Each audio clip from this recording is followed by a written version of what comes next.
Amanirenas, warrior queen who stood up to Rome. In the heart of ancient Africa, where the golden sands meet the powerful Nile, there once ruled a queen. Unlike any other. Her name was Amanirenas, a fierce warrior, a fearless leader, and the woman who defied the mighty Roman Empire. This is her untold story, a tale of courage, pride, and resistance. Kingdom of Kush. Long before the Romans conquered vast regions of Europe and North Africa, a powerful kingdom flourished just south of Egypt, the Kingdom of Kush. Rich in gold, culture, and architecture, Kush was a symbol of African strength and civilization. Among its greatest rulers was Queen Amanirenas, who took the throne after her husband's death around 40 BCE. As Candake, a title meaning Queen Regent or Warrior Queen, she was not merely a ceremonial figure. She was a commander of armies, a protector of her people. But Amanirenas' reign faced a terrifying threat: Rome. After the death of Cleopatra and Mark Antony, Egypt fell into Roman hands under Emperor Augustus. And Augustus had his eyes set on expanding further into Africa. War with Rome. In 25 BCE, the Romans launched their campaign to invade Kushite territory.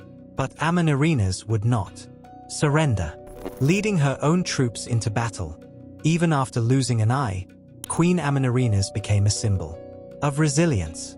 Fierce, strategic, and relentless, she struck Roman-held cities like Sine, modern-day Aswan, and even Elephantine Island. Her forces toppled statues of Caesar Augustus and took Roman prisoners. The Romans were stunned. How could this small African kingdom stand against their imperial machine? In retaliation, the Roman general Petronius pushed back hard. He captured key cities, including Napata, the Kushite capital, destroying temples and enslaving citizens. But Amanirenas did not flinch. She regrouped, launched counterattacks, and made it clear Kush would not be conquered easily. Peace and victory. After years of brutal fighting, Amanirenas did what few dared to attempt. She sent negotiators to Rome. And against all odds, the mighty Emperor Augustus agreed to a peace treaty. The terms? No tribute. No taxation. Rome would withdraw from Kushite lands. Kush would remain independent. It was a stunning victory. A black African queen had stood toe-to-toe with the greatest empire of its time and walked away triumphant. This treaty would last for 3 centuries, and Queen Amanirenas was immortalized in history, not just as a leader, but as a symbol of freedom and resistance. Legacy of a warrior queen. Queen Amanirenas remains one of history's most overlooked heroes. A woman who lost an eye in battle, but never her vision. A queen who led from the front lines. A ruler who reminded the world that Africa was not to be conquered quietly. Today, her legacy lives on through archaeology, oral traditions, and monuments. In the city of Meroe, the ruins whisper tales of her glory, and across the Nile Valley, her spirit still flows, fierce, proud, and undefeated. Amanirenas, warrior, queen, legend. Even the greatest empires must bow before the power of a determined soul. Petronius' Nubian campaign. Strabo claims Gaius Petronius, the new prefect of Egypt, marched with less than 10,000 infantry and 800 cavalry against 30,000 Kushite men in Sine. The Kushites fought with large, oblong shields made of raw oxhide and simple weaponry such as axes, pikes, and swords. Because of this, they were overwhelmed by Petronius' attack. Strabo describes the Kushite forces as badly marshaled.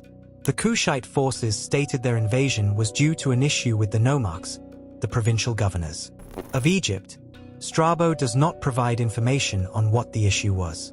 After Petronius' victory, the Kushite army fled in various directions, some into the cities, some into the desert, and others onto a nearby island. Strabo ascertains that among these fugitives were the generals of Queen Candace, queen of the Ethiopians. He describes her as a masculine sort of woman and blind in one eye. 6. Strabo is almost certainly referring to Amanirenas, who bore the title of Candake. Candace is a Latinization of her title, and does not refer to a separate ruler. After capturing the fleeing forces, Petronius sent them to Alexandria to await judgment. Amanirenas herself resided at Napata with her son. As Petronius approached, taking Seleucus and Premnis along the way, Amanirenas dispatched envoys and the message that she would return both the captives taken in Scene and the statues of Caesar. Her entreaty was ignored and the city was razed. Of the surviving captives he took, some were sold and others sent to Augustus as prisoners of war.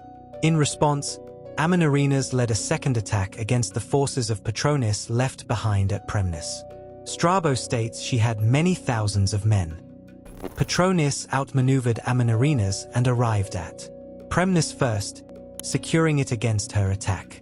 Amanirenas sent ambassadors, which Petronius had escorted to Augustus in Samos on his way to Syria. 2. Augustus imposed no further tributes and fulfilled the ambassadors' wishes. Ensuing peace treaty. After the success of Petronius's Nubian campaign, the Roman Empire's southern border moved beyond Egypt to Premes, Casa Ibrim. The resulting peace treaty saw part of the 30-mile strip, including Premes, evacuated by the Romans. The Mayorats were exempt from paying tribute to the empire. The treaty allowed the Romans to continue to occupy the Dodekashoinos, 12 Shunoi land, as a military border zone. The Roman frontier was then moved near Hagia Sykaminos, Maharaka. Amanirenas remains a shining example of courage, leadership, and resistance against overwhelming odds. Her defiance against the mighty Roman Empire is not just a story of war, but a testament to the spirit of freedom and the power of determination. Even today, her legacy inspires those who believe in standing strong for their people and their land. Amanirenas was more than a queen. She was a symbol of strength, resistance, and unwavering courage. In an age where empires rose and fell by the sword, she proved that determination and pride could challenge even the might of Rome. Her legacy lives on as a reminder that true power lies not only in armies, but in the heart of a leader who refuses to bow. Amanirenas was not just a warrior queen. She was the living embodiment of defiance against impossible odds. In a time when the Roman Empire seemed unstoppable, she stood tall with courage, strategy, and unwavering loyalty to her people.